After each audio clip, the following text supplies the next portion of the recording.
Hey folks, it's Ruby with Valhalla Organics, and today we're going to do a quick little walkthrough of the Midsummer garden, and I'm going to plant some beets, Detroit red beets, so check it out. Alright, so we're just going to start at one end of the garden and go all the way through to the other side. Now what's fun about the way that we garden here is we use kind of a modified version of square foot gardening and companion planting. So we plant different plants next to each other because they get along well, or they have complementary nutrient balance. So one plant gives off the nutrient that the next plant needs. And we also plant in cycles, so we make sure that the plant that was just in the spot where we're putting something didn't have something very similar that takes the same kind of nutrients out of the soil. And so we have kind of a cycling version of the garden, and I'm pretty proud of it. I think it's pretty awesome, and you get to see all of the different cycles of life. So starting out here, these are tomatoes. I didn't have what I wanted for proper stakes, and so I improvised. I used these little zip ties. So it's pretty great. These are both cherry tomatoes. There's just two plants here, and they're flowering and they're starting to make little green tomatoes. So we'll have pickled green tomatoes pretty soon. And these are squash and zucchini. So we're gonna get down low, and actually I prune squash and zucchini a lot, so I take off a lot of the lower leaves, and that is to keep them from getting powdery mildew. I actually do the same thing for the tomatoes. So they're basically naked underneath their first fruit set.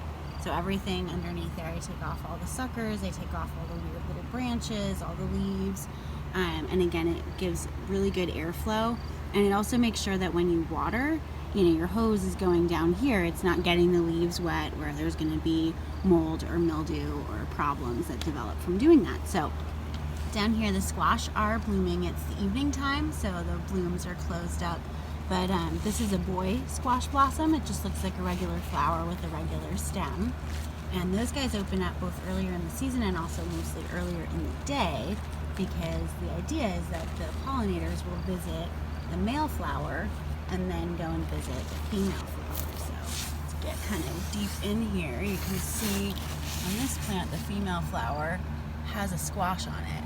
And so here's a better example of it. That's a tiny female flower. It hasn't even really begun to open yet. And this is a great example. So that's a female squash flower. Those are going to be yellow crookneck squash. And so the pollinators will visit the male flower first, and then the female flower. And that's how you end up with a beautiful squash. And then these guys are zucchini. So the plants look pretty similar and the flowers look pretty similar, but if you look at the female flower on the zucchini, you can see that's a small zucchini growing there. Actually, if we look even further down to the next plant, there's a huge zucchini right there. It was not that big yesterday, so we'll probably have to harvest that one. Zucchini get kind of tough if you let them get big. So, squash and zucchini and tomatoes. And this bed is about 4 feet wide and I think 24 feet long. So this is maybe a quarter of the bed. And then these guys are cucumbers, and there's some carrots in there for companion plants. We had some radishes in there as well that we already harvested. So the cucumbers are also flowering, and they're making little baby cukes. Let's see if we can find it. This is a funny one. Sometimes the first one they make is sort of a weird runt, but they're making really cute little perfect pickles too.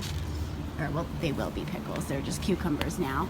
And then we do nasturtiums because I love them. They're so beautiful, and they also repel a lot of bugs, and they can act as a trap where the bugs will eat those instead of eating the plants that are next to them. So those are really fun, and they're edible flowers too. They have kind of a peppery flavor, and you can eat the leaves as well.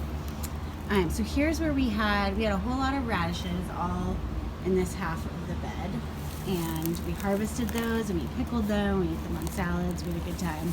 So I'm going to replant this area with lettuce and some more carrots, probably just some salad stuff for the house. And then we have some little peppers here. I had broccoli in this space, and it got to be huge and really shaded out the peppers. So I didn't get the timing quite right on the flip there. So That's why my peppers are a little bit renty, but they've still got plenty of time. These are sweet peppers, and I'm pretty excited about those. And then we've got some beets here. This is looking pretty shabby because those are peas and they're pretty well spent. We've harvested pretty much everything we're going to harvest off of those guys.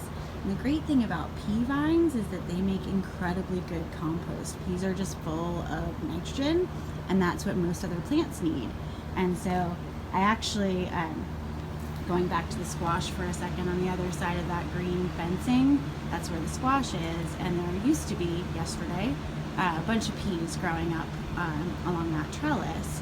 And so I harvested all the peas that I wanted, and then I took all the plants and I rolled them up and I put them in the dirt underneath where the squash plants are, and they'll break down in the soil into compost. We have a lot of worms in the soil, and so they'll break down and provide some more additional food for the squash. So that's even an additional use for the companion planting. Now these ones I'll probably just put into our regular compost bins and use them for the future, but I figured the squash have needs and the peas have resources, so might as well share the love. All right, so next piece is this is actually a whole bunch of beets. They look like a hot mess, but the actual beets underground look beautiful. We've gotten our first little harvest, and we're gonna get one more harvest here, and then we'll actually replant this area that you're looking at now with beets.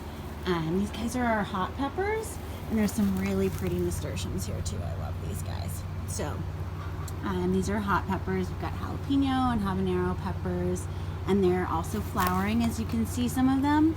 We've got our first little wee jalapeno. I'm not sure what's on it, but yeah, so that is our first little hot pepper of the year. And then we've got a couple of really shrimpy ones. I noticed that the habanero plants never really get very big, but they do tend to produce even if they're very small. So that's exciting.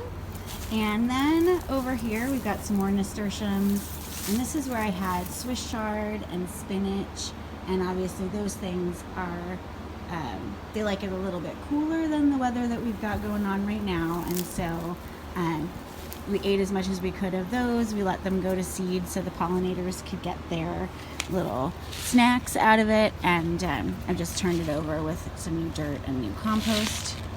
And I'm gonna actually plant some beets in this spot. So I'm gonna just show you what the beets look like. I think they're kind of pretty and interesting. A lot of times when I plant beets, I will actually soak them for a couple of hours, just in regular water or distilled water. So those are the beet seeds.